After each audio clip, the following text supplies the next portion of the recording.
Assalamualaikum warahmatullahi wabarakatuh. Selamat siang teman-teman semua, teman-teman pemirsa yang ada di layar. Bertemu lagi dengan podcast kami dengan tema Merah Putih di Layar. Satu klik untuk cinta tanah air. Nah, kali ini kita bertemu lagi dengan tentunya narasumber kita, yang mana kali ini kita akan membahas tentang pemanfaatan media sosial untuk menumbuhkan rasa cinta tanah air tersebut. Sebelumnya teman-teman udah kenal dengan narasumber kita ini? Boleh perkenalan dulu?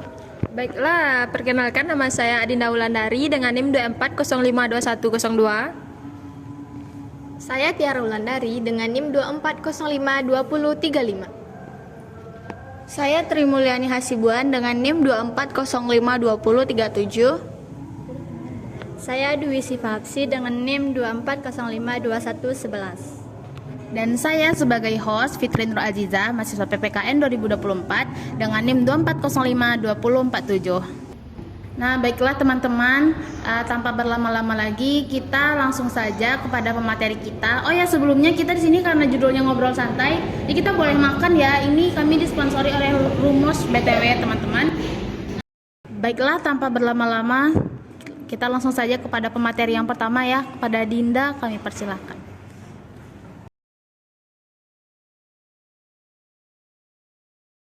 Terima kasih kepada host. Baiklah, saya ingin menyampaikan pemikiran saya dan fokusnya yaitu tentang peran konten kreatif di media sosial dalam menanamkan nilai-nilai nasionalisme. Fokusnya yaitu kepada poster, video, kampanye digital yang dapat membangkitkan rasa cinta tanah air. Seperti yang teman-teman dan saya ketahui, media sosial telah menjadi bagian integral dari kehidupan masyarakat modern. Setiap hari, jutaan di Indonesia mengakses platform seperti Instagram, digital, YouTube, dan Twitter. Di sini, peluang besar terbuka untuk menanamkan nilai-nilai dan menyebarkan melalui konten kreatif yang informatif, inspiratif, dan menghibur. Yang diketahui pertama, video sebagai media emosional. Video adalah salah satu bentuk konsisten paling kuat karena mampu menyampaikan pesan secara visual dan emosional. Video pendek berdurasi 1-3 menit dapat membangkitkan rasa haru, bangga, dan semangat untuk melalui cerita sederhana namun kuat. Cuplikan dokumenter tentang perjuangan para pahlawan nasional, animasi sejarah, perjuangan kemerdekaan dan gaya kekinian, video tentang keberhasilan pemuda Indonesia di kancah internasional, video edukatif tentang makna simbol-simbol negara seperti Garuda Pancasila, lagu kebangsaan atau upacara bendera. Dengan narasi yang kuat dan penyajian visual yang menarik, video bisa menjadi alat untuk menanamkan nilai nasionalisme secara halus namun mendalam, khususnya kepada generasi muda. Selanjutnya, poster dan infografik menyampaikan pesan singkat yang mengena di hati kita sebagai para penonton. Konten visual seperti poster digital dan infografik juga sangat efektif dalam menyebarkan pera nasionalisme. Desain yang menarik, pemilihan warna yang kuat seperti merah dan putih kan melambangkan Indonesia tuh. Dan kutipan-kutipan inspiratif dari tokoh bangsa dapat membuat pesan lebih mudah diingat dan dibagikan. Infografik juga dapat berisi data tentang keberagaman budaya Indonesia, fakta-fakta sejarah penting, profil tokoh nasional seperti Soekarno-Hatta, Suepomo, B.J. Habibie, kemudian statistik keberhasilan Indonesia di berbagai bidang. Konten semacam ini tidak hanya memperkaya pengetahuan tentang juga menumbuhkan rasa terhadap identitas kebangsaan. Selanjutnya, kampanye digital menggerakkan partisipasi kolektif. Kampanye digital juga melibatkan partisipasi publik menjadi strategi yang efektif dalam menyebarkan semangat nasionalisme secara masif, seperti tegar kampanye seperti Bangga Indonesia, Cinta Tanah Air, Indonesia Bersatu bisa menjadi trending topik yang mempersatukan bangsa lintas usia dan latar belakang. Gerakan berbagai konten seperti tentangan buat video lagu daerah. Oh iya ya, kayak itu ya. Ampar lagu Ampar Pisang itu dari mana itu? Oh, lagu Ampar Pisang dari Kedekar Lagu-lagu Ampar Pisang, memakai baju batik setiap Jumat. Kita pakai baju batik kan? Pakai batik Pakai baju batik atau membagikan kisah inspiratif dari daerah masing-masing. Kita kan berbeda-beda daerah kita nih. Iya sih, bisa kan kita ceritain kan. Bisa kan? Daerah kamu gimana? Iya, daerah kamu gimana? Gitu. Okay. Kampanye Hari Nasional seperti Hari Kemerdekaan, Hari Pahlawan, dan Hari Sumpah Pemuda menjadi momentum yang tepat untuk membangun narasi kolektif tentang pentingnya cinta tanah air. Selanjutnya kolaborasi dengan kreator konten. Kreator konten memiliki pengaruh besar di kalangan warganet, terutama generasi muda. Jika mereka dilibatkan dalam kampanye nasional, maka pesan yang disampaikan akan terasa relevan dan dekat keseharian. Kayak ini kan banyak tuh konten kreator kita yang kayak tadi kita sebutin itu, bahkan tanpa kita sadari konten-konten kreator yang kayak untuk Indonesia gini sebenarnya tuh kita tuh nggak sadar gitu loh, itu tuh bisa menumbuhkan rasa nasionalisme kita. Seperti Bobon kan kemarin yang ke Padang memasak gitu. Iya, kan masak dia tuh. Iya, yang masak tuh Bobon. Terus kreator konten memiliki pengaruh besar di kalangan warganet, terutama generasi muda. Jika melibatkan kampanye nasionalisme, maka pesan yang disampaikan akan terasa lebih relevan dan dekat dengan keseharian audiens. Selebgram yang membuat vlog tentang keindahan budaya lokal, TikToker yang membuat tentang edukatif tentang bahasa daerah, seperti konten seperti Feme, dia tuh kan ke Baduy itu. Seperti YouTuber yang mengulas sejarah Indonesia dengan cara kreatif dan jenaka. Ini juga ada nih, misalnya kayak diaspora yang di luar negeri atau pelajar-pelajar kita yang di luar negeri kan mereka sering bikin reaksi teman-teman Korea mencoba nasi goreng gitu kan. Jadi itu tuh sebenarnya memperkenalkan budaya kita. Memperkenalkan budaya kita kepada orang luar. Selanjutnya polarisasi dan penyalahgunaan media. Namun perlu diketahui, media sosial itu tidak semuanya baik, bisa juga jadi bumerang di kehidupan kita. Seperti penyebaran hoaks seperti yang host jelaskan tadi, penyebaran hoaks, ujaran kebencian, dan konten yang menyesatkan bisa merusak semangat persatuan. Oleh karena itu, penting bagi kita untuk membuat dan memilah mana yang lebih baik untuk ditampilkan di media sosial. Apakah dari narasumber-narasumber lain ada yang ingin bertanya? Mungkin saya ingin bertanya. Oke. Tadi kan udah dijelaskan nih sama pemateri kita nih, semuanya kayak udah jelas ya kan teman-teman. Nah di sini saya mau bertanya nih kepada Dinda, apa sih tantangan yang dihadapi dalam upaya menanamkan nilai-nilai nasionalisme kayak melalui konten kreatif itu, kayak bagaimana cara menanamkannya pada diri kita melalui konten itu? Mungkin seperti itu pertanyaannya. Baik, terima kasih kepada Tri. Tantangannya itu ada juga tantangannya, yaitu kurangnya generasi muda dominasi lebih ke konten hiburan. Kadang generasi muda ini gak ngelirik gitu konten-konten yang kayak NKRI gitu. Dia lebih ke hiburan, konten-konten hiburan. Betul. Terus serta kesulitan membuat konten yang efektif tapi juga menarik dan viral. Sulit untuk FYP itu sulit. Kalau untuk FYP itu sulit. Ada lagi yang ingin bertanya? Nah, aku mau nanya. Misalnya nih, apakah media sosial itu lebih banyak memberikan pengaruh positif atau negatif nih? Secara kita tahu sebenarnya kan setiap ada sisi positifnya, ada sisi negatifnya kan. Tapi untuk rasa nasionalisme menurut Dinda sendiri nih, lebih banyak negatifnya atau lebih banyak positifnya? Ya bagus, terima kasih kepada host. Media sosial tidak selalu memberikan konten yang positif. Seperti yang dijelaskan tadi, bisa jadi bumerang untuk diri kita sendiri, menyebabkan informasi dengan bijak namun jika salah digunakan bisa menimbulkan hoaks, ujaran kebencian, dan merusak semangat persatuan. Oke. Ada lagi? Mungkin saya mau bertanya, bagaimana video, poster, dan kampanye digital di media sosial dapat dirancang secara kreatif dan inovatif untuk menanamkan nilai-nilai nasionalisme dan membangkitkan rasa cinta tanah air. Baiklah, kepada Tiara terima kasih. Jawabannya yaitu konten harus dirancang dengan visual, menarik, narasi emosional, bahasa yang relevan bagi generasi muda seperti Gen Z sekarang, dan menyajikan kisah inspiratif. Kisah inspiratif Gen Z ya. Iya.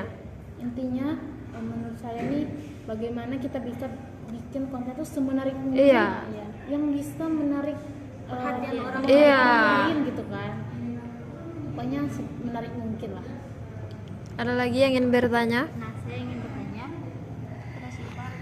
Pertanyaan saya, apa saja bentuk konten kreatif yang efektif untuk menyampaikan nilai-nilai nasionalisme?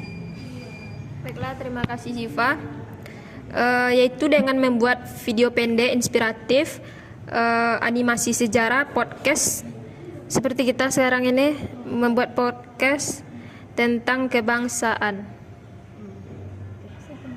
Saya akan kembalikan kepada host.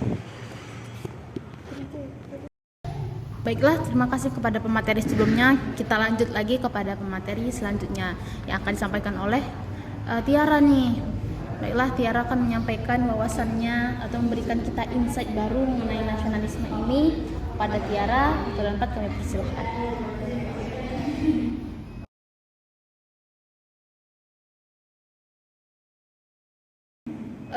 Jadi saya akan menjelaskan tentang pemuda sebagai influencer positif dalam mempromosikan budaya lokal dan nasional. Keterlibatan generasi muda dalam melestarikan budaya lewat media sosial. Generasi muda dapat menjadi influencer positif dalam mempromosikan budaya lokal dan nasional melalui media sosial. Mereka dapat menciptakan konten kreatif, kolaboratif dengan komunitas budaya dan memanfaatkan platform digital untuk memperkenalkan budaya kepada khalayak luas. Keterlibatan mereka sangat penting untuk menjaga kelestarian budaya dan membangun kecintaan terhadap warisan budaya. Peran generasi muda dalam melestarikan budaya yaitu dengan membangun kecintaan generasi muda dengan pemahaman dan rasa cinta terhadap budaya lokal dan nasional. Ini dapat kita mulai dari keluarga dan sekolah. Memanfaatkan teknologi media sosial dapat menjadi alat yang sangat efektif untuk memperkenalkan budaya kepada khalayak luas. Generasi muda dapat menciptakan konten kreatif seperti video, gambar, artikel, atau podcast yang seperti kita lakukan sekarang untuk mempromosikan budaya. Dan bisa juga dengan kolaborasi dengan komunitas budaya, bergabung dengan komunitas budaya seperti kelompok seni tradisional, kelompok bahasa daerah, atau kelompok kesenian yang lainnya. Dapat membantu generasi muda untuk lebih memahami dan mengaplikasikan budaya dalam kehidupan sehari-hari. Mereka juga bisa menjadi duta budaya. Generasi muda dapat menjadi duta budaya yang aktif memperkenalkan budaya lokal dan nasional di berbagai platform, baik itu di dalam maupun di luar negeri. Berikutnya yaitu contoh-contoh keterlibatan generasi muda yaitu dengan menulis cerita budaya di blog. Generasi muda dapat menulis cerita, artikel atau esai tentang budaya lokal dan nasional. Di blog atau platform media sosial, mereka menciptakan atau membangun YouTube untuk mempromosikan budaya, seperti menampilkan tarian tradisional, tutorial memasak makanan lokal, atau tutorial memakai pakaian adat. Membuat konten di Instagram, menggunakan Instagram untuk berbagai foto atau video yang menarik tentang budaya, seperti foto tempat wisata budaya, foto makanan lokal, atau foto kegiatan kesenian yang diadakan di workshop atau seminar. Yang ketiga yaitu tantangan dan kesempatan. Tantangannya yaitu dampak budaya asing. Generasi muda perlu dilindungi dari dampak negatif budaya asing yang dapat mengikis nilai-nilai budaya lokal. Kurangnya pemahaman, generasi muda mungkin kurang memahami budaya lokal dan nasional karena mereka lebih sering terpapar budaya asing seperti K-pop, dracin dan lain sebagainya. Ada pula kesempatan dengan adanya media sosial, generasi muda dapat menjadikan hal tersebut platform yang kuat. Untuk memperkenalkan budaya kepada halayak luas, generasi muda dapat membawa ide-ide baru dan inovasi dalam upaya pelestarian budaya di Indonesia. Mungkin sekian materi dari saya. Mungkin ada teman-teman yang mau bertanya. Mungkin saya ingin bertanya ya, ini pertanyaannya kepada Tiara nih. Bagaimana sih pemuda dapat memanfaatkan teknologi digital untuk menyebarkan konten budaya yang positif dan mendukung cita-cita Indonesia Emas, yang dimana kan kita bentar lagi nih menuju Indonesia Emas katanya, seperti yang Bapak Prabowo bilang ya teman-teman. Bagaimana sih caranya gitu? Mungkin saya akan menjawab ya. Pemuda dapat memanfaatkan teknologi digital dengan membuat dan membagikan konten-konten kreatif nih, seperti yang telah saya sebutkan tadi, seperti membagikan tutorial memasak rendang mungkin dan di-share ke media sosial. Kalau viral kan bisa dilihat juga nih ke negara-negara lain gitu. Terus membuat animasi nih tentang cerita rakyat Indonesia seperti animasi proklamasi dan lain sebagainya. Dan juga bisa membuat konten yang terjangkau nih generasi muda serta masyarakat luas, bahkan sebagian mancanegara lainnya. Mungkin sekian jawaban dari saya. Mungkin ada teman-teman yang mau bertanya lagi. Nah, jadi host mau bertanya kepada Tiara nih.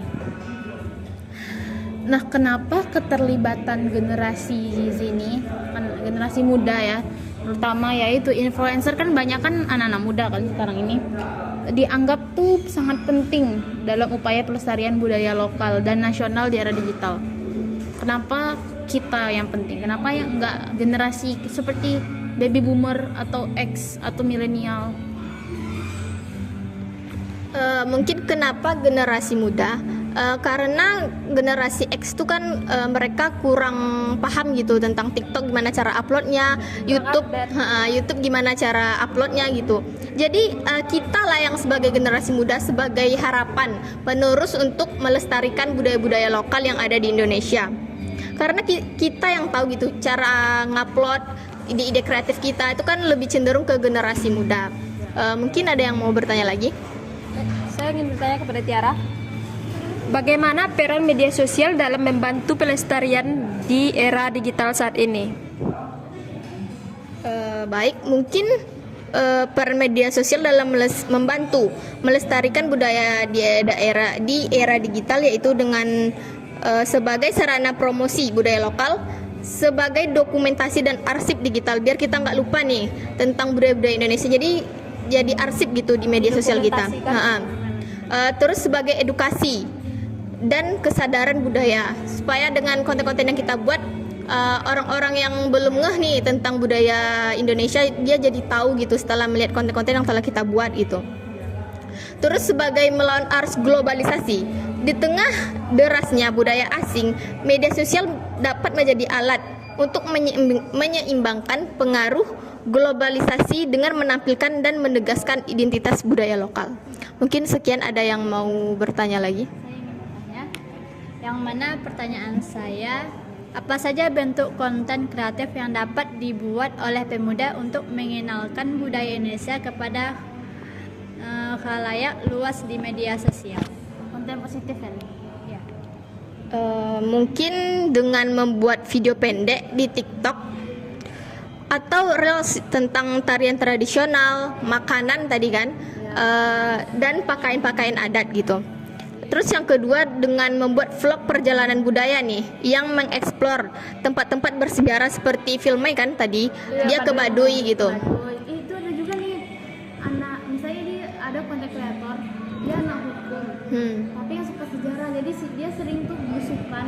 Misalnya di Semarang kan ada tuh makam-makam pahlawan atau makam kayak tempat makanan tradisional yang kan rata-rata kayak makanan tradisional tuh yang di dalam pasar, di dalam gang-gang gitu tuh kan, itu yang penjualnya udah pada tua kan, jadi dia sering belusukan sana untuk memperkenalkan, oh ini makanan ini sudah ada sejak tahun segini, jadi dia bisa bantu promosi Yang dulunya tertutup sama budaya Gen Z, sekarang ini jadi kayak dia menggali lagi ada juga adanya teknologi Ada juga aku melihat konten kreator siapa Noiro sama Laras Gardiana itu kan dia sering explore ke Thailand itu kan. Dia explore makanan-makanan yang berbagai macam itu. Mungkin dengan ini juga Erika tadi kan dia membuat lukisan-lukisan nih dengan unsur-unsur daerah gitu, dan dia bawa baju itu ke acara World TikTok gitu, iya kan? Jadi di TikTok itu kan nggak cuman Indonesia kan, jadi banyak lagi TikTokers yang lain gitu.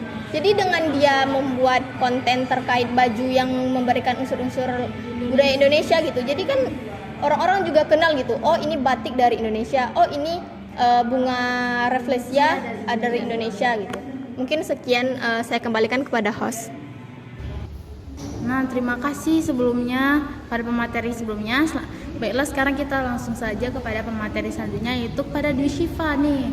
Pada Dwi Syifa, waktu dan tempat kami persilahkan.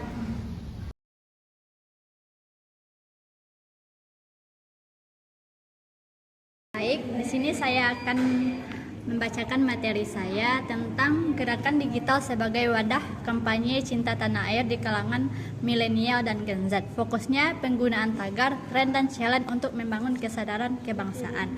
Nah, kita akan membahas bagaimana gerakan digital telah menjadi wadah baru kampanye cinta tanah air khususnya bagi generasi milenial dan Gen Z. Nah, pertama, mari kita akui bahwa nasionalisme tidak lagi harus tampil dalam bentuk upacara formal atau pidato panjang.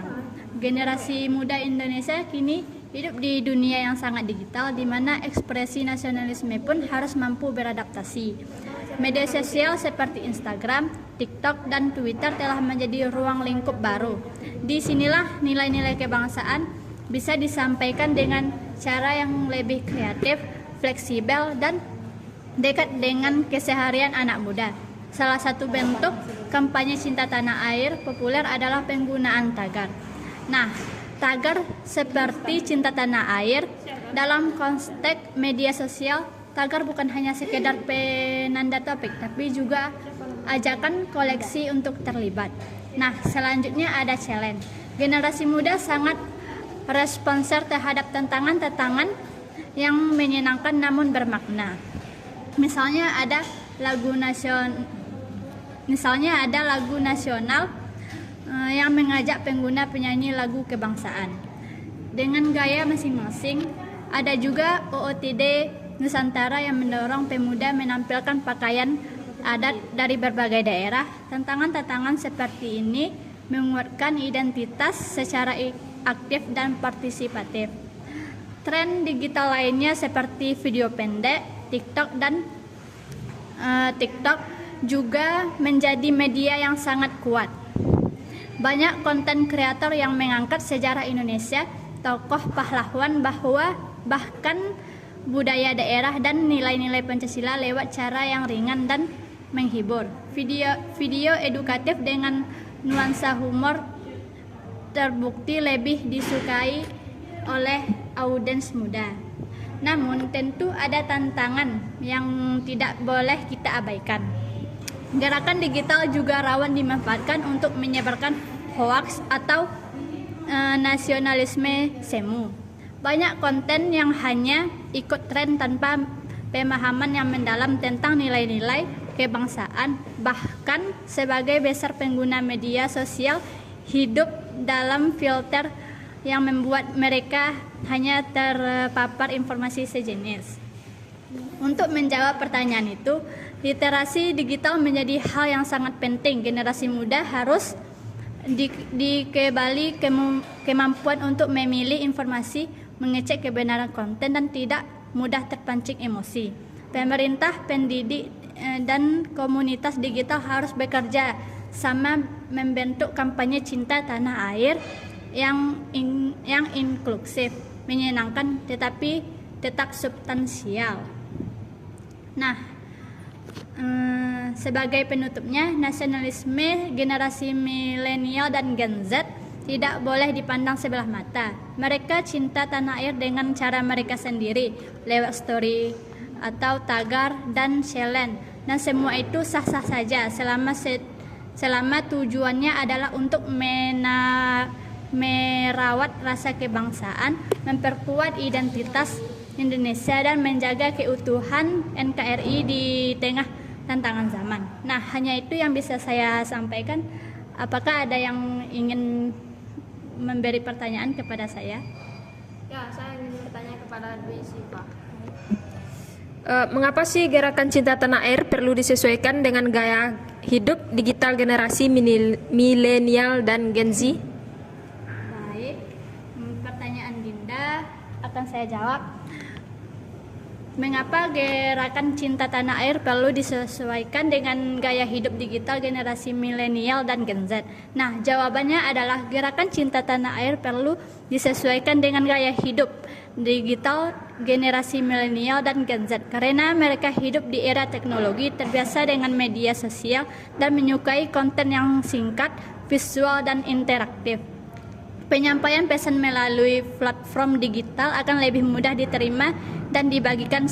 Selain itu, pendekatan ini dapat memperkuat identitas nasional di tengah arus globalisasi atau mendorong partisipasi aktif mereka dalam menyebarkan semangat kebangsaan. Nah, hanya itu yang bisa saya jawab. Apakah ada yang ingin bertanya lagi?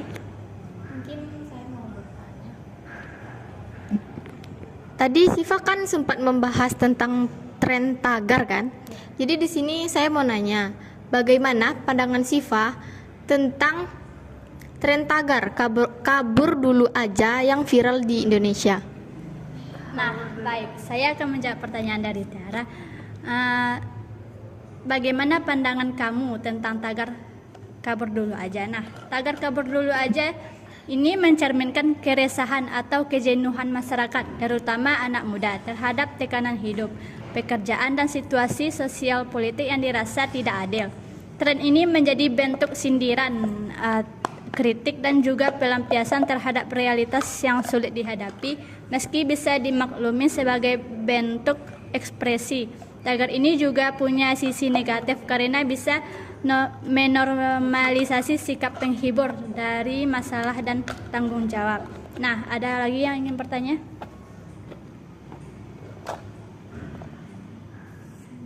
Sepertinya saya mau menanya. Nah, kepada Dwi Siva nih. Kan kita tadi membahas tentang gerakan-gerakan digital kan. Nah, menurut kamu sendiri, apa sih kelebihan ataupun kekurangan dari gerakan digital tersebut dalam membangun kesadaran kebangsaan di kalangan generasi muda ini? Seperti yang kita tahu, semua hal itu pasti ada kelebihan dan kekurangannya. Nah, menurut kamu apa itu kelebihan dan kekurangan gerakan digital ini? Nah, adapun kelebihannya, satu, jangkauan luas dan cepat. Informasi bisa disebarkan secara cepat ke seluruh dunia, bahkan Indonesia. Dua, akses mudah. Generasi muda yang aktif di media sosial mudah mengakses dan ikut serta dalam kampanye kebangsaan. Tiga, kreatif dan interaktif. Konten seperti video pendek dan podcast membuat nilai kebangsaan lebih menarik dan relevan. Empat, partisipatif. Siapapun bisa berkontribusi menciptakan rasa kepemilikan dan keterlibatan. Nah, adapun kekurangannya seperti superficialitas. Kesadaran yang membangun bisa didangkal hanya sebatas tren tanpa pemahaman mendalam. Dua, hoaks dan disinformasi. Mudah disusupi informasi palsu yang justru melemahkan semangat kebangsaan. Tiga, polarisasi adalah media sosial bisa memperkuat bias, memperkuat dan memicu konflik identitas atau perpecahan. Nah, ada lagi yang ingin bertanya? Saya ini mungkin pertanyaan terakhir ya, karena teman-teman yang lain juga udah bertanya. Mungkin saya pertanyaan terakhir. Bagaimana sih tren dan challenge di medsos dapat menjadi sarana kreatif untuk menumbuhkan rasa cinta tanah air di kalangan muda sekarang ini? Nah, jawabannya adalah karena mampu mengemas nilai-nilai kebangsaan secara menarik, ringan dan relevan bagi generasi muda. Misalnya, challenge membuat konten tentang budaya daerah, lagu nasional atau sejarah pahlawan bisa mendorong anak muda untuk mengenal dan menghargai warisan bangsanya. Dengan format yang visual, singkat dan mudah dibagikan, tren semacam ini menciptakan efek viral yang memperluas jangkauan pesan nasionalisme. Selain itu, partisipasi aktif dalam tren juga menumbuhkan rasa bangga dan keterlibatan langsung terhadap identitas kebangsaan. Namun keberhasilannya tergantung pada aktivitas penyajian dan dukungan edukasi yang mendalam agar tidak hanya berhenti pada hiburan semata. Baiklah, hanya itu yang bisa saya sampaikan. Saya kembalikan kepada host.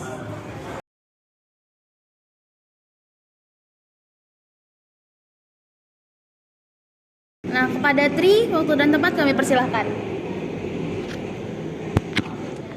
Baik, sebelumnya di sini saya akan menjelaskan atau memberikan materi yang telah saya cari, teman-teman, yang berjudul Penguatan Nilai Nasionalisme Melalui Pendidikan Karakter Berbasis Teknologi atau fokus bagaimana dapat dimanfaatkan untuk mengajarkan nilai kebangsaan.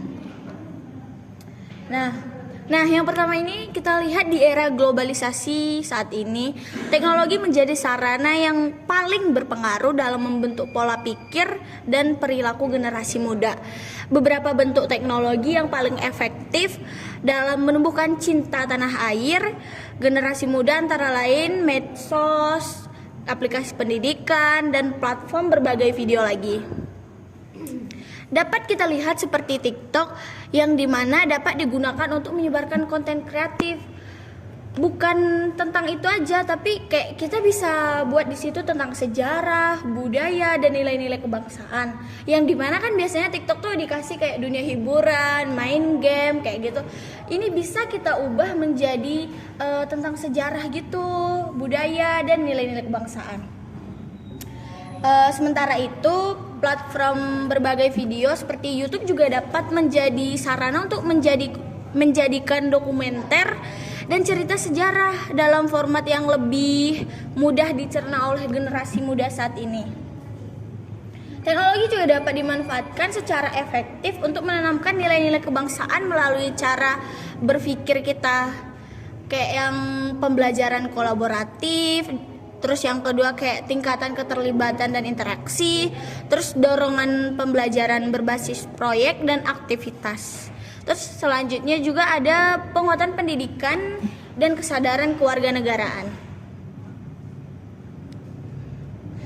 Teknologi juga dapat dimanfaatkan sebagai sarana untuk meningkatkan pemahaman, penerapan, dan pengamalan nilai-nilai Pancasila dalam kehidupan sehari-hari. Siswa yang terlibat aktif dalam pembelajaran berbasis teknologi cenderung lebih kayak antusias gitu, menunjukkan peningkatan dalam sikap cinta tanah air, terus kayak rasa tanggung jawabnya kayak lebih besar gitu. Jadi secara keseluruhan tuh teknologi itu berperan sebagai alat yang tidak hanya menyampaikan informasi, tetapi juga menciptakan pengamalan belajar kita gitu loh. Jadi yang kayak interaktif, kolaboratif, dan kontekstual sehingga nilai-nilai persahabatan dapat tertanam lebih kuat pada generasi muda saat ini gitu. Kayak mungkin itu aja, atau ada teman-teman yang ingin bertanya? Boleh deh aku nanya. Oh iya deh, persilakan. Nah, kan Tri bahas tentang teknologi kan. Iya.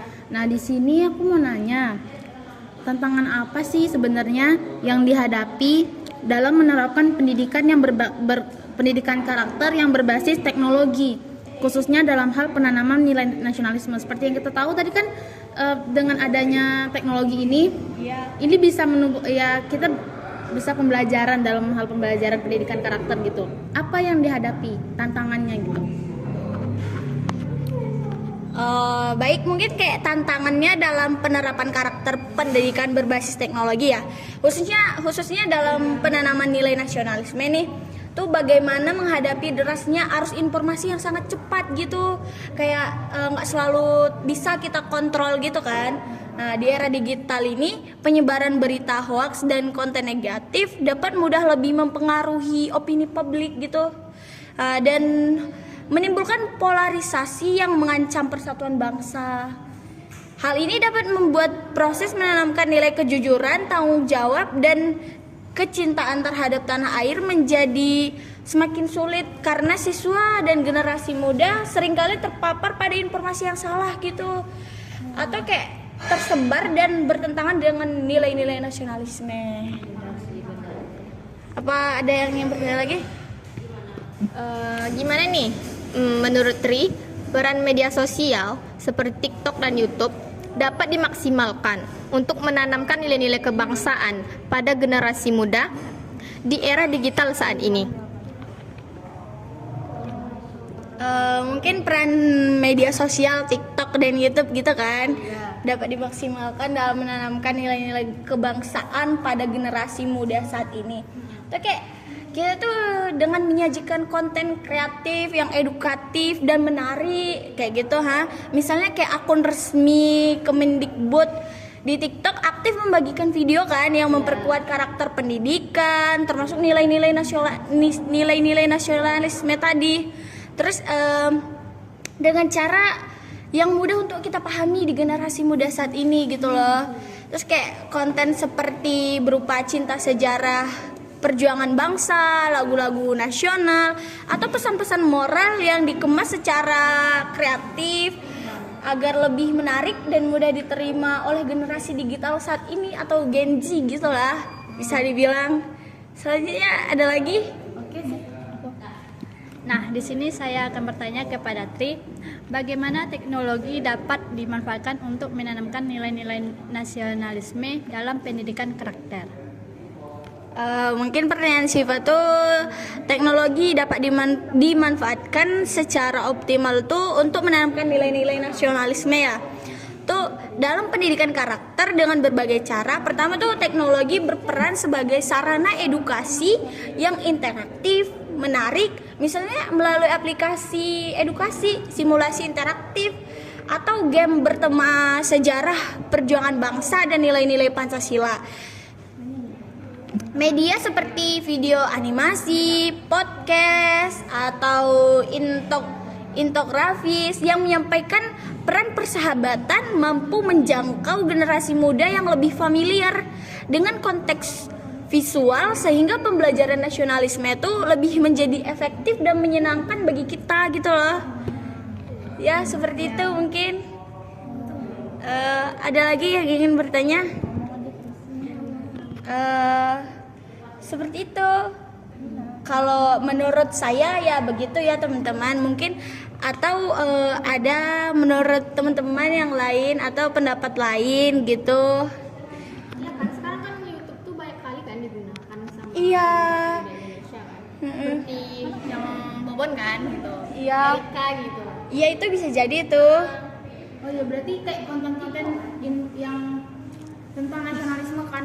Ini ada nih, tahu nggak Eva Alicia? Aku lupa tuh. Itu dia itu adalah salah satu pelukis yang dia hobi buat misalnya lukisan terpanjang untuk Indonesia gitu, atau misalnya gaun untuk Indonesia gitu. Sampai dia tuh dapat rekor muri karena membuat itu. Nah, tanpa kita sadari hal itu kan membuat rasa bangga gitu terhadap anak muda. Oh, bangga banget jadi orang Indonesia gitu. Ya kan? Apalagi kita bisa kreatif membuat konten-konten nasionalisme tanpa bosan gitu. Nah, karena banyak anak muda yang menganggap kalau nasionalisme itu kuno gitu, kayak apa sih membosankan. Tapi sebenarnya kita bisa mengangkat nasionalisme itu dengan menggunakan konten-konten yang kreatif yang menggugah anak-anak muda gitu sepertinya. Ya, baik, saya juga ingin bertanya kepada Tri, apa sih resiko yang muncul jika teknologi tidak dimanfaatkan dengan baik? Mungkin bisa saya jawab seperti apa risiko yang bisa muncul jika kita nggak bisa manfaatin teknologi dengan bijak pada pendidikan karakter ya. Seperti mungkin jika kita nggak menggunakan teknologi itu dengan bijak atau dalam pendidikan berkarakter, maka kemerosotan nilai dan moral budaya akan terjadi gitu. Kayak dimana terjadi di lingkungan masyarakat, terus termasuknya penyimpangan tuturan dan perilaku anak-anak yang dapat menimbulkan kayak kenakalan gitu, adanya dengan geng motor, entah tawuran, itu kan kenakalan-kenakalan remaja saat ini. Nah, ketergantungan juga dan kecanduan teknologi juga dapat pengguna kayak terbiasa melakukan sesuatu secara instan dan mudah gitu loh, sehingga menurunkan kedisiplinan dan tanggung jawab gitu. Kayak dia tuh mikir bisa nih dari teknologi, nggak usah kesini, kayak kurangnya komunikasi, kurangnya tatap muka gitu kan, jadinya menurunnya nilai-nilai itu. Seperti itu teman-teman. Mungkin itu saja yang bisa saya sampaikan. Saya kembalikan kepada host. Baiklah, terima kasih ya Tri. Semoga bisa dipahami ya teman-teman. Terima kasih atas wawasan barunya. Baiklah, kita break sebentar. Kita akan lanjut kepada pemateri selanjutnya. Mungkin dari host ada nih yang mau dijelaskan. Tadi kan kami udah menyampaikan materi-materi kami kan. Mungkin dari host ada gitu.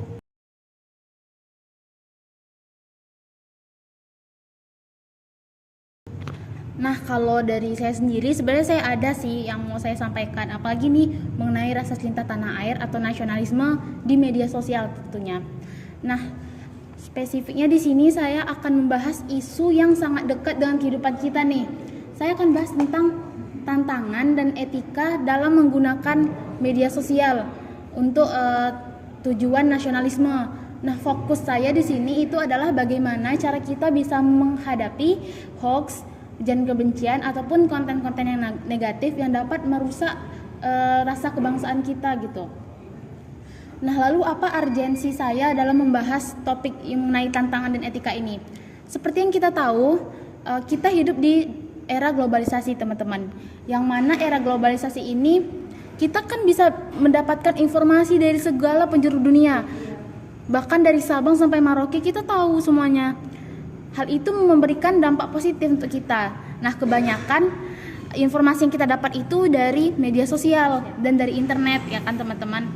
Nah, dengan adanya media sosial tersebut juga bisa memberikan dampak negatif kepada kita. Apa dampak negatifnya? Yaitu media sosial itu bisa jadi tempat dari berbagai ancaman yang dapat mengganggu rasa kebangsaan kita.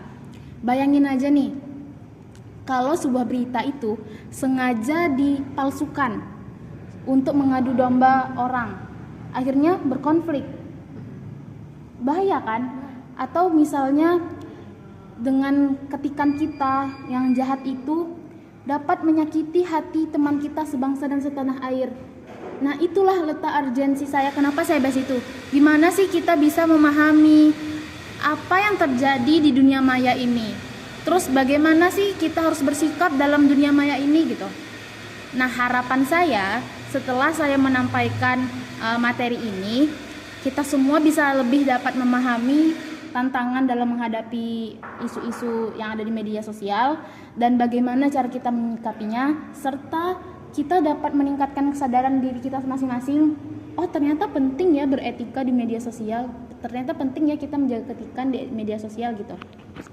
Nah, tanpa berlama-lama lagi, saya langsung masuk ke inti dari materi itu ya. Jadi, yang pertama saya akan mengidentifikasi apa saja tantangan yang kita hadapi. Nah, seperti yang sudah saya sampaikan tadi itu ada 3 tantangan, yaitu ujaran kebencian, ada hoax, sama ada konten-konten negatif. Nah, yang pertama itu ada hoax. Teman-teman tahu kan hoax? Iya. Nah, menurut teman-teman hoax itu apa? Berita yang tidak benar. Berita yang tidak benar, berita yang tidak valid. Berita yang tidak benar ini bisa menyebabkan kesalahpahaman di antara kita. Akhirnya apa? Berantem.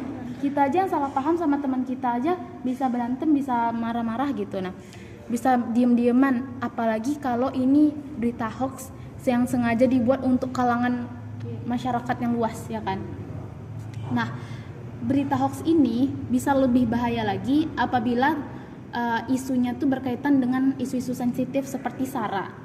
Teman tahu kan SARA, suku, ras, agama, dan antar golongan itu. Nah, contohnya apa? Misalnya ada hoax tentang agama nih. Ada contohnya misalnya seperti yang kita tahu dulu, ada menteri agama kita pernah membuat statement kalau sholat Jumat akan diubah menjadi hari Sabtu. Jadi sholat Sabtu kan nggak mungkin. Nah, tapi kita nggak tahu apakah statement itu benar-benar dikeluarkan oleh Menteri Agama kita, atau itu hanya karangan orang saja yang akhirnya membuat kita bisa menumbuhkan, kenapa itu tidak mencerminkan sebagai seorang pemimpin gitu. Atau misalnya konflik hoax tentang konflik etnis. Ada nih misalnya sebuah berita. Nah, berita ini mengatakan antara kelompok A dan kelompok B itu ada konflik. Kelompok A sama kelompok B ini bertengkar gitu, berantem gitu. Akhirnya membuat orang-orang yang di luar kelompok tersebut, yang di luar daerah wilayah tersebut, yang mau ke sana takut jadinya.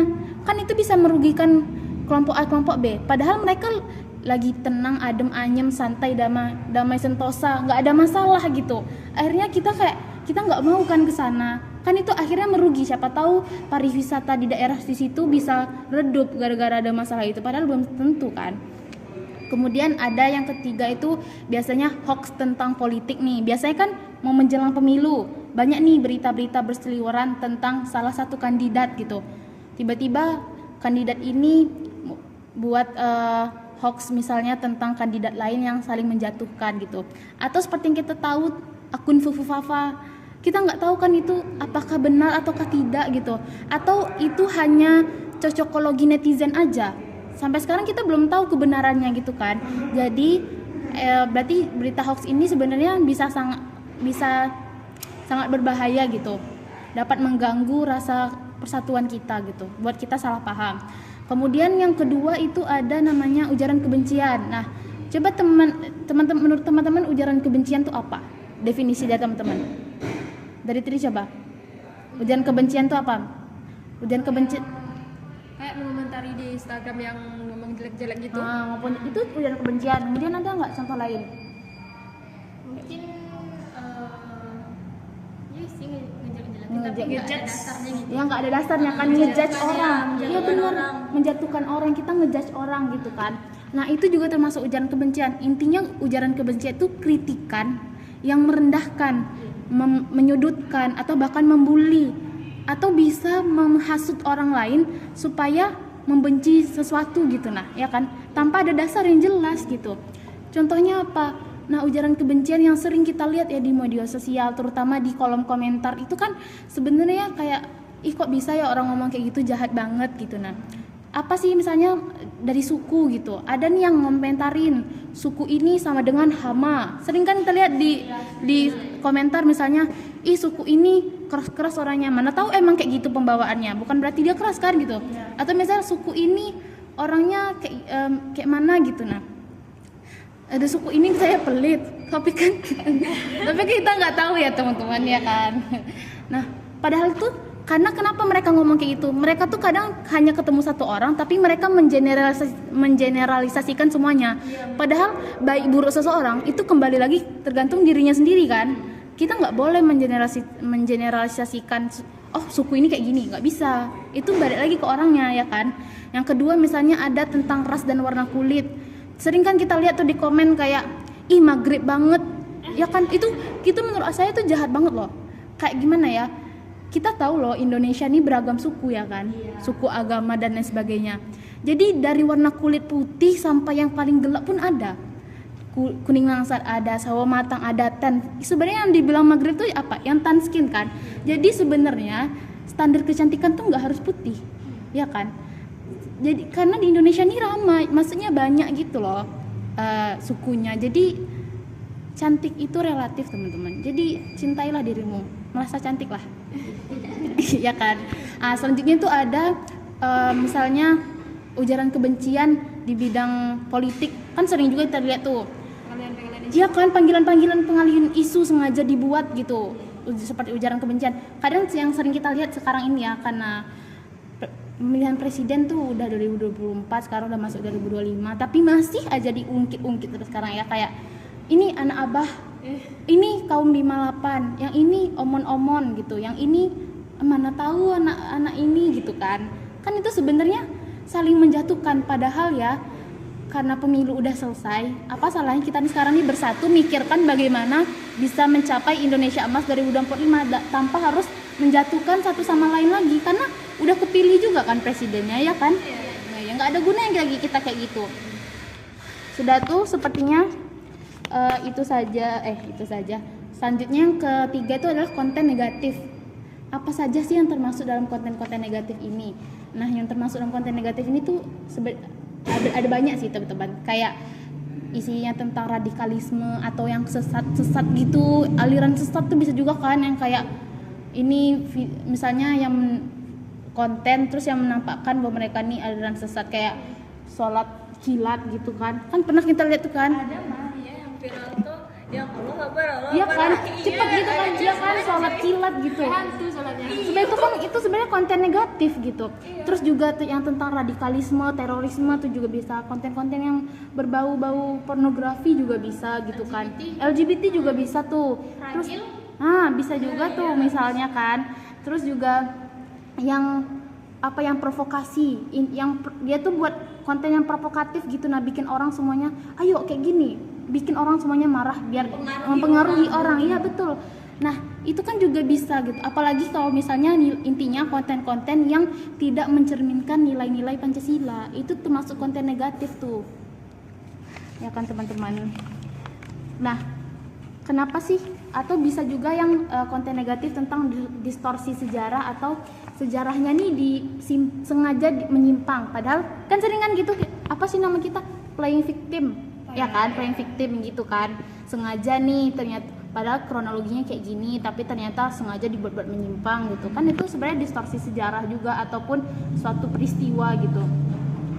Nah lalu kita masuk ke apa sih sebenarnya dampak dari semua konten negatif, dari ujaran kebencian tersebut, sama dari apa tadi satu lagi, hoax tersebut terhadap kehidupan nasionalisme kita ataupun rasa cinta tanah air kita terhadap Indonesia ini.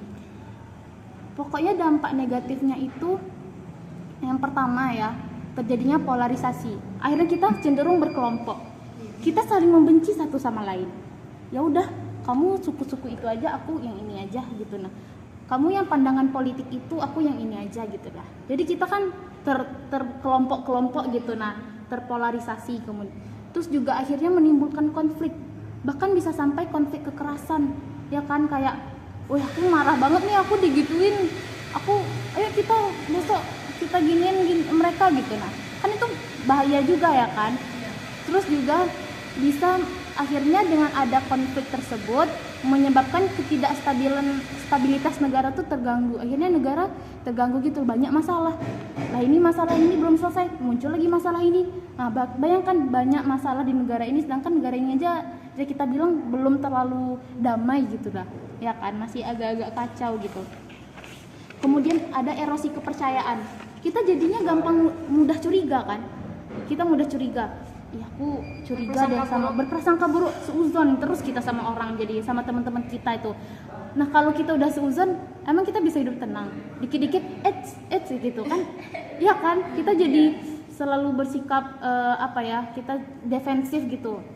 Terus kita bisa kayak kurang percaya lagi sama pemerintah karena udah terlalu sering dikhianati gitu. Ya kan? Atau karena janji-janji manisnya itu misalnya gitu kan.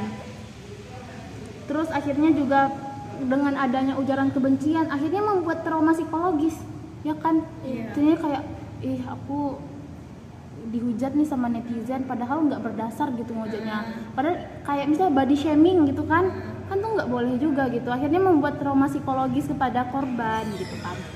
Nah apa jadinya, lalu apa sih upaya atau yang bisa kita lakukan untuk menghindari dari masalah-masalah ini? Itulah pentingnya etika dalam bermedia sosial. Nah, cara kita dalam menghadapi hoax tuh apa? Gimana? Pertama, tingkatkan literasi digital. Ya kan? Jangan gimana ya? Literasi digital itu berarti kemampuan kita untuk mencari kebenaran, ya kan? Jangan menerima mentah-mentah suatu informasi, ya kan, guys? Nah, misalnya apa tipsnya? Yang pertama, kita lihat dulu sumbernya. Ini sumber valid nggak, ya kan? Mana tahu dari akun fake. Ya kan kita nggak tahu kan. Terus yang kedua itu kita baca dulu isinya. Kadang kita tuh dikasih judul kita langsung nge-share gitu kan, kebiasaan orang Indonesia. Judulnya nih parah nih kayak gini, langsung di-share tanpa membaca isinya dengan lengkap gitu, tanpa memahami dulu apa sih sebenarnya cerita ini gitu kan. Terus yang ketiga, udah kita lihat, coba kita cari lagi di sumber lain. Ada nggak? Kita cek dari berbagai sumber gitu, beneran valid atau enggak gitu.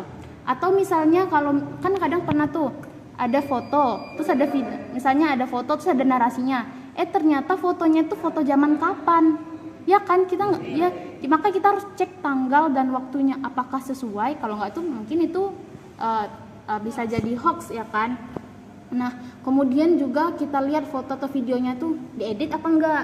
Soalnya kebanyakan kan diedit gitu. Misalnya ada bencana alam di gini-gini, atau misalnya Monas telah dipindahkan. Soalnya kita lihat di lapangan itu nggak ada lagi gambar Monasnya. Ternyata itu diedit.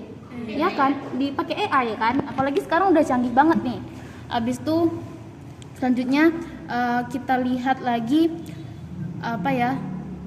kalau misalnya kita menemukan hoax di situ, berita ini nggak valid nih, kita laporkan berita tersebut. Berarti langsung bisa kita laporkan. Kita laporkan ke Komdigi bisa. Atau kan biasanya kalau di media sosial tuh ada fitur laporkan. Ya kan ada kan kayak gitu. Nah, terus bagaimana cara kita menghadapi ujaran kebencian? Nah, kita menghadapi ujaran kebencian tuh karena kita pengguna. Jadi itu sebenarnya dari kesadaran diri kita masing-masing. Yang pertama, bagaimana kita tuh saring sebelum posting. Coba ya kan, sebelum kita misalnya mau posting itu, coba kita pikir lagi. Kira-kira ini bakal nyakitin hati orang nggak ya? Kira-kira ini penting banget nggak ya aku kritik mereka ini? Kalaupun misalnya benar-benar penting untuk dikritik, coba kritik gunakan bahasa yang sopan dan santun, ya kan? Nah, dan jangan ikut-ikut. Kadang banyak kan orang FOMO. Misalnya ini pada komennya yang jelek-jelek tuh pada iya ini ngikut semua kan pada di komen-komen itu. Nah, kalau misalnya mereka kayak gitu, kita jangan ikutan. Justru disinilah letak peran kita di sini. Kita tunjukkan bahwa kalau mau mengkritik seorang itu harus menggunakan kritikan yang membangun. Justru dengan mereka kayak gitu malah bikin orang ngedown, ya kan? Jadi orang nggak mau, apa sih, udahlah aku nggak mau, aku udah dihujat, aku nggak mau gimana lagi gitu kan. Terus juga kemudian dengan kita juga harus menghargai perbedaan. Kan intinya itu, ujaran kebencian tuh kenapa? Karena ada perbedaan ya kan? Perbedaan pandangan, perbedaan ras, perbedaan warna kulit, perbedaan suku, perbedaan agama, dan lain sebagainya. Nah, perbedaan itu bukan alasan untuk kita saling membenci. Kita beda nih, ini ada orang Minang, ini ada orang Medan, ini ada orang Jambi. Kita beda bukan berarti kita saling benci. Justru perbedaan itu yang harusnya memperkaya kita kan. Buat kita tuh jadi unik gitu loh. Unik banget kelompok ini, banyak orangnya, banyak dari suku ini gitu kan. Akhirnya kita semakin kuat gitu. Jangan pula perbedaan itu malah menjadi alasan kita untuk bikin konflik ya kan. Kamu beda. Kamu beda, aku nggak mau main sama kamu beda sama aku. Enggak, jangan kayak gitu ya kan. Terus kemudian bagaimana cara kita menghadapi konten-konten negatif. Nah, konten negatif ini kita sebagai generasi muda harus menjadi agen positif, agen penyebaran konten-konten positif. Kan biasanya kalau konten negatif tuh kenapa sih mereka bisa naik karena dia viral. Viral kenapa bisa viral? Karena banyak like-nya, banyak share-nya, banyak disimpan orang, terus banyak komennya gitu kan, terus banyak yang nonton gitu, akhirnya viral. Nah, kalau kita menemukan konten-konten negatif, udah langsung skip aja. Ini kayaknya tidak bernilai nih, udah kita langsung skip aja kan. Nah, gitu, terus ya udah langsung aja kita yang jadinya yang ada konten-konten edukatif, itu yang kita like, share, komen, dan subscribe. Nah, abis itu kita lihat lagi di bagian setelah kita tahu kan etikanya gitu, lalu apa sih yang bisa kita lakukan, yang kita berikan langkah nyata nih yang bisa kita lakukan. Nah, itu untuk diri kita sendiri itu jangan gampang terbawa emosi kalau ada sesuatu ya kan, jangan gampang terbawa emosi ya. Kemudian kita harus bisa memilah perkataan memilah perkataan dan memilah konten yang kita lihat. Kenapa konten itu FYP itu tuh kan tergantung kita kan. Apa yang sering kita tonton loh, semakin yang jelek-jelek yang kita tonton, jelek-jelek juga yang masuk kan. Ya betul juga tuh teman-teman. Abis itu juga jangan gampang terprovokasi, harus bisa milah-milih, jangan jangan telan mentah-mentah suatu informasi, ya kan. Nah, lalu apa di sini adalah letak peran pemerintah sama platform media dalam menghadapi isu-isu tadi. Kalau dari platformnya sendiri kan udah dikasih fitur pelaporan. Kan biasanya kalau kita lapor terus ada kenapa ujaran kebencian, informasi palsu gitu kan. Sama juga kalau dari kalau dari platformnya itu kita juga dikasih ini ada kebijakan atau aturan yang konten-konten apa aja yang boleh, apa aja yang enggak. Kan sering kan, kontennya di take down. Berarti ada masalah ya kan? Ada masalah gitu dalam foto atau videonya tersebut. Atau misalnya akunnya di ban, ternyata akunnya ini suka menyebarkan informasi-informasi yang tidak baik gitu. Kan akhirnya akunnya di ban, ya kan? Terus apa peran pemerintah? Peran pemerintah di situ buat kebijakan, buat undang-undang ITE, ya kan? Undang-undang tentang penggunaan media sosial gitu kan. Kalau ada ujaran kebencian dan kita nggak terima, bisa kita lapor ke polisi, ya kan guys? Habis itu misalnya pemerintah juga bisa bikin buat edukasi. Yang kayak teman kita bilang tadi, edukasi misalnya ada lewat media sosial, ya kan? Edukasi literasi digital, misalnya dari Kemendikbud gitu misalnya gitu kan.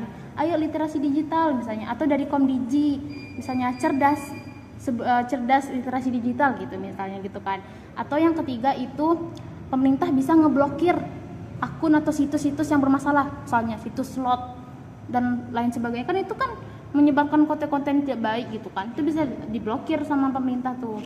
Karena akun slot tuh suka nyuri akun juga. Iya, ya kan? Aku dicuri. Ya kan? Nah, itu bisa memperparah keadaan kita juga tuh. Nah, jadi harapan ini tidak terasa nih sudah hampir di penghujung materi saya ya teman-teman. Jadi semoga apa yang materi yang saya sampaikan bisa bermanfaat untuk kita semua, meningkatkan kesadaran kita tentang pentingnya etika dalam bermedia sosial tentunya. Kemudian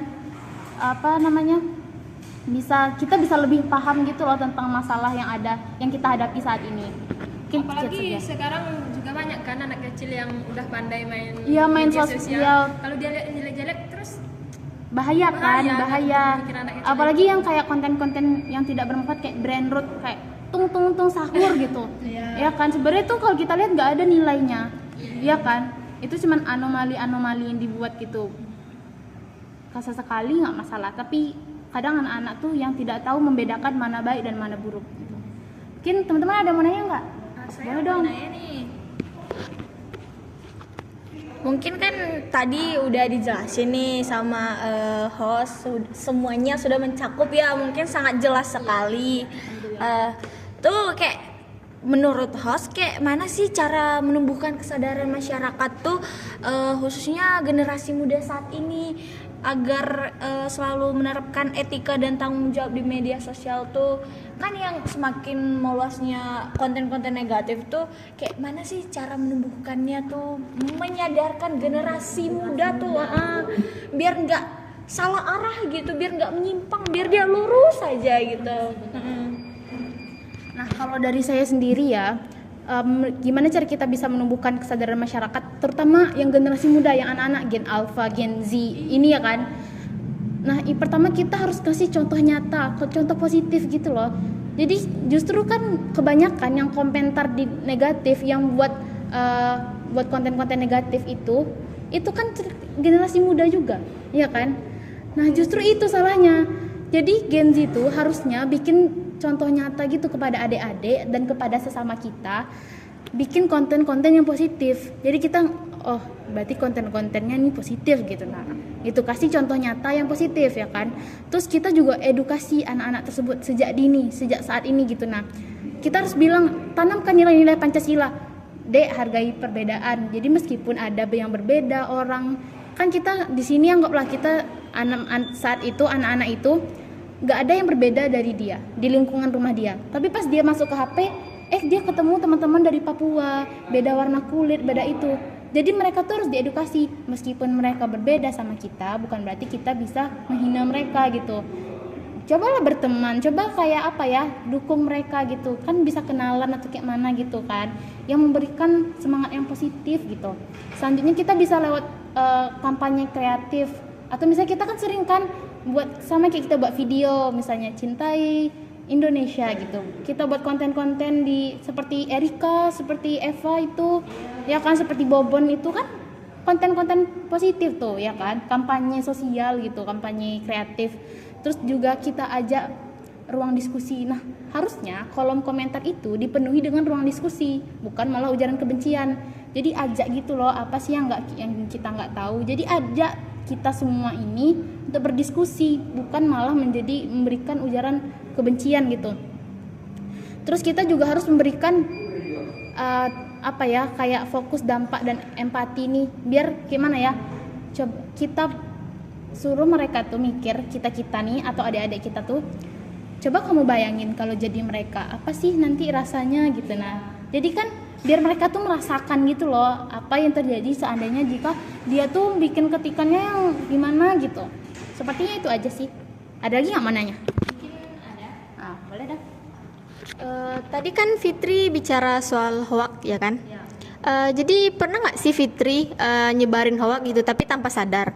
Terus gimana Fitri belajar dari pengalaman tersebut supaya itu tidak terjadi lagi? Mungkin sekian. Nah, terima kasih nih, bagus nih pertanyaan dari Tiara. Pernah nggak sih tanpa sadar aku menyebarkan informasi yang hoax gitu?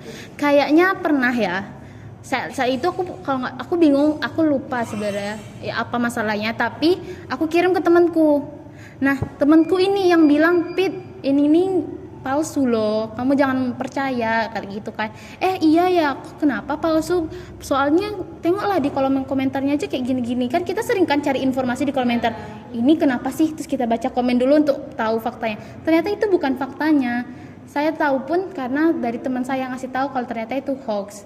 Nah, pelajaran yang saya ambil itu sebelum saya ngasih tahu teman saya, enaknya saya nyari dulu tahu. Kan sebenarnya malu juga tuh, udah nyebarin informasi kan, udah excited, coba lihat ini, ternyata palsu, kan malu sendiri itu. Terus saya mikir, berarti besok kalau lain kali kita lihatlah benar-benar apakah ini betul atau enggak gitu. Ada nggak yang mau nanya lagi? Saya mau nanya juga.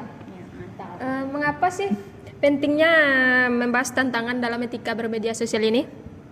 Penting bahas etika ya? Iya, dalam bermedia sosial ini. Kenapa kita penting bahas etika? Seperti yang udah saya jawab tadi. Kenapa? Untuk mencegah disintegrasi, untuk mencegah kita nih pecah ataupun bubar, ya kan? Supaya kita nih tetap bersatu. Bayangkan kalau misalnya ada konten kita nggak punya etika, terus kita melakukan semua hal tantangan, maksudnya masalah-masalah tadi nggak ada batasan kan? Bayangin kita bakal berpecah belah dong, ya kan?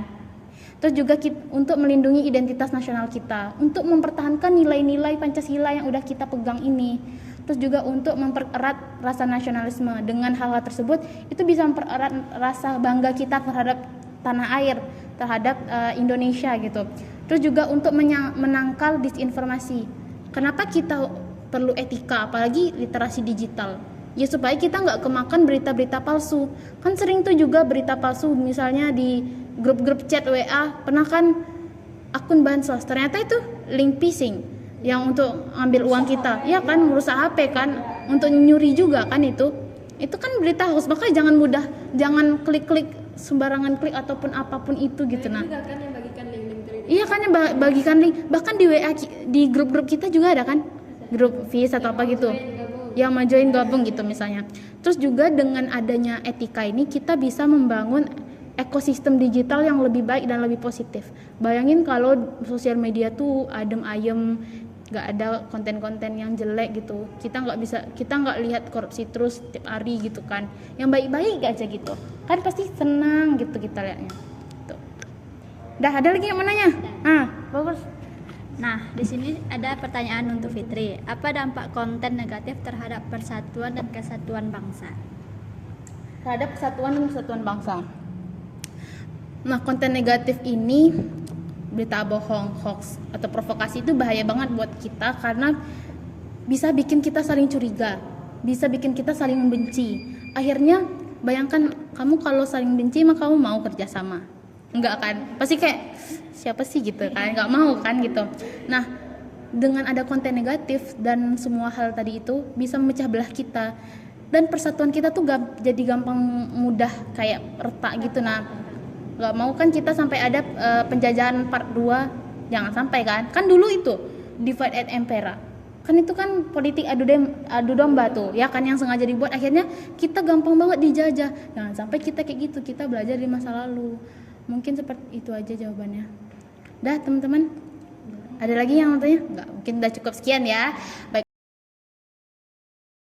Nah, sepertinya kita telah sampai kepada penghujung podcast kita kali ini ya teman-teman.